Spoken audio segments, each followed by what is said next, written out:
Hi guys, ഞാൻ ഇന്ന് വന്നിട്ടുള്ളത് ഇതുവരെ ചെയ്യാത്ത ബിഗ് ബോസിൻ്റെ ഒരു ലൈവ് അപ്ഡേറ്റ് തരാൻ വേണ്ടിയിട്ടാണ്. അപ്പം വീഡിയോ കാണാൻ താല്പര്യമില്ലവർക്ക് ഇപ്പം തന്നെ സ്കിപ്പ് ചെയ്യാം. അപ്പോൾ ഞാൻ ഇന്ന് പറയുന്നത് ഇന്നലെ തന്നെ നമ്മൾ പ്രൊമോ വീഡിയോയിൽ കണ്ട നെവിൻ വാക്കൗട്ട് ചെയ്യുന്ന ലൈവ് അപ്ഡേറ്റിനെ കുറിച്ചാണ്. ഇപ്പോൾ ഒരു 10-11 മണിയായിട്ടുണ്ട്. ഈ ഒരു സമയത്താണ് ഈ ലൈവ് കഴിഞ്ഞത്. അപ്പം എന്താ സംഭവിച്ചതെന്ന് വെച്ചാൽ ഇന്നലെ ഒരു 2-3 ദിവസമായിട്ട് ജിസേലും അനുമോളും തമ്മിൽ പ്രശ്നങ്ങളുണ്ട്. ഇവർ ഈ സ്വേച്ഛാധിപതി ആയതിനു ശേഷം ഇവർക്ക് ഒരുപാട് ഫുഡ് കിട്ടിയിട്ടുണ്ട്.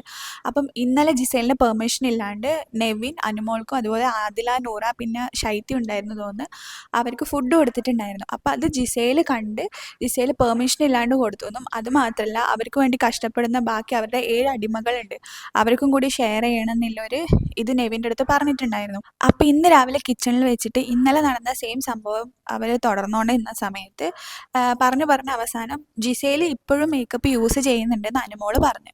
അപ്പോൾ ആ സമയത്ത് അതൊരു വാക്കുതർക്കത്തിലേക്ക് എത്തി. അതിനുശേഷം അനുമോള് ജിസേലിൻ്റെ മുഖത്ത് ഒരു ടിഷ്യൂ വെച്ചിട്ട് ലിപ്സ്റ്റിക് ഉണ്ടോ എന്ന് ചെക്ക് ചെയ്യാൻ വേണ്ടിയിട്ട് ജസ്റ്റ് ഒന്ന് ഉരക്കുകയും ചെയ്തു. ആ സമയത്ത് ഒരു റിഫ്ലെക്സ് ആക്ഷൻ എന്നുള്ള രീതിയിൽ അനുമോളെ ജിസേൽ പുഷ് ചെയ്തു. അപ്പോൾ അതൊരു വലിയ ഇഷ്യൂ ആയി. അതിനുശേഷം ജിസേൽ കരഞ്ഞിട്ടുണ്ടായിരുന്നു. കാരണം ജിസേൽ പറയുന്നത് ജിസേലിന് കൺസെൻറ്റ് ഇല്ലാണ്ട് വേറൊരു വ്യക്തി ജിസേലിനെ തൊടാൻ പാടില്ല എന്ന്. ആ ഒരു കാര്യത്തിന് ഞാൻ സപ്പോർട്ട് ചെയ്യും. നമ്മളെ കൺസെൻറ്റ് ഇല്ലാണ്ട് അതിന് ആണോ പെണ്ണായാലും നമ്മളെ തൊടാൻ പാടില്ല. അതുകൊണ്ട് അങ്ങനെ തൊട്ട സമയത്ത് ഒരു റിഫ്ലെക്സ് ആക്ഷൻ എന്നുള്ള രീതിയിലാണ് പുഷ് ചെയ്തതെന്ന് പറഞ്ഞു.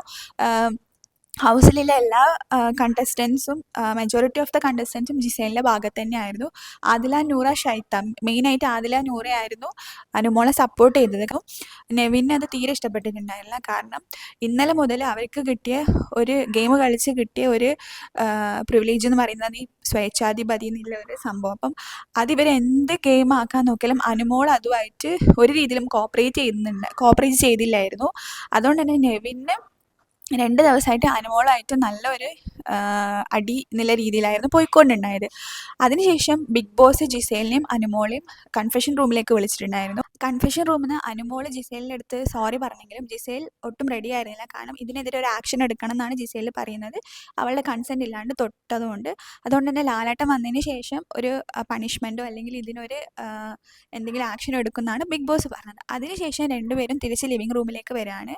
അപ്പം അതിന് തൊട്ട് മുന്നേ തന്നെ ലിവിങ് റൂമിൽ ആദിലും നൂറയും നെവിനുമായിട്ട് ഒരു വാക്കുതർക്കം ഉണ്ടായിരുന്നു. നെവിൻ ഒന്നിക്കൽ അനുമോൾ അല്ലെങ്കിൽ നെവിൻ എന്ന് പറഞ്ഞ സമയത്ത് ആദില, നൂറ പറഞ്ഞു നീ വാക്ക് പറഞ്ഞതാണെങ്കിൽ ഇവിടുന്ന് എന്തായാലും പോകണമെന്ന് പറഞ്ഞു. അപ്പോൾ നെവിൻ പറഞ്ഞു LGBTQ കമ്മ്യൂണിറ്റിയിൽ നിന്ന് വരുന്ന ആദിലും നൂറും ഇതുവരെ ആ കമ്മ്യൂണിറ്റീനെ റെപ്രസെൻറ്റ് ചെയ്തിട്ട് ഒരു കാര്യം ബിഗ് ബോസിൽ ചെയ്തിട്ടില്ല എന്ന് നെവിൻ പറഞ്ഞത് ഇവർക്ക് തീരെ ഇഷ്ടപ്പെട്ടില്ല. അപ്പോൾ ഇവർ വല്ലാണ്ട് ട്രിഗേർഡായി. അതിനുശേഷം ബിഗ് ബോസ് നെവിനെ എണീപ്പിച്ച് നിർത്തിയിട്ട് പോകാനാണ് താല്പര്യം, ക്വിറ്റ് ചെയ്യാനാണ് താല്പര്യമെങ്കിൽ ഡോറ് തുറന്നേരാൻ പോക്കോ എന്ന് പറഞ്ഞപ്പോൾ ആദിലയും നൂറയും ഇവനെ പ്രൊവോക്ക് ചെയ്യാൻ തുടങ്ങി നെവിനെ. നീ അങ്ങനെ പറഞ്ഞിട്ടുണ്ടെങ്കിൽ പോകണമെന്നാണ് ആദിലയും നൂറയും പറഞ്ഞത്. അപ്പം അത് കേട്ടിട്ട് ഒട്ടും ചിന്തിക്കാതെ തന്നെ നെവിൻ ആ ഒരു വാശിപ്പുറത്ത്, അതായത് അങ്ങനെ പറഞ്ഞു, അതുകൊണ്ട് ആ വാക്ക് പാലിച്ചു എന്ന് തന്നെ പറയാം. ബിഗ് ബോസിന് ഇപ്പോൾ പുറത്ത് പോയേക്കുവാണ്. ഇനിയിപ്പോൾ എന്താണ് നടക്കാൻ പോകുന്നതെന്ന് അറിയില്ല. മിക്കവാറും ക്വിറ്റ് ചെയ്ത് ഷോന്ന് പോയിട്ടുണ്ടാവും. പക്ഷേ നെവിൻ എനിക്കൊരു ഫേവറേറ്റ് കണ്ടസ്റ്റൻ്റാണ്. വല്ല സീക്രട്ട് റൂമിലും കൊണ്ടുപോയി ഇടണം എന്നാണ് എൻ്റെ ആഗ്രഹം. എൻ്റെ മാത്രമല്ല കുറേ ആൾക്കാരുടെ ഒരു ഫേവറേറ്റ് കണ്ടസ്റ്റൻ്റാണ് നെവിൻ. നെവിൻ മാത്രമാണ് കുറച്ചും കൂടി ഒരു എൻ്റർടൈൻമെൻറ്റ് ആ ഷോയിൽ തരുന്നത്. അപ്പം നെവിൻ കൂടി ഇല്ലെങ്കിൽ മഹാ ബോറായിരിക്കും.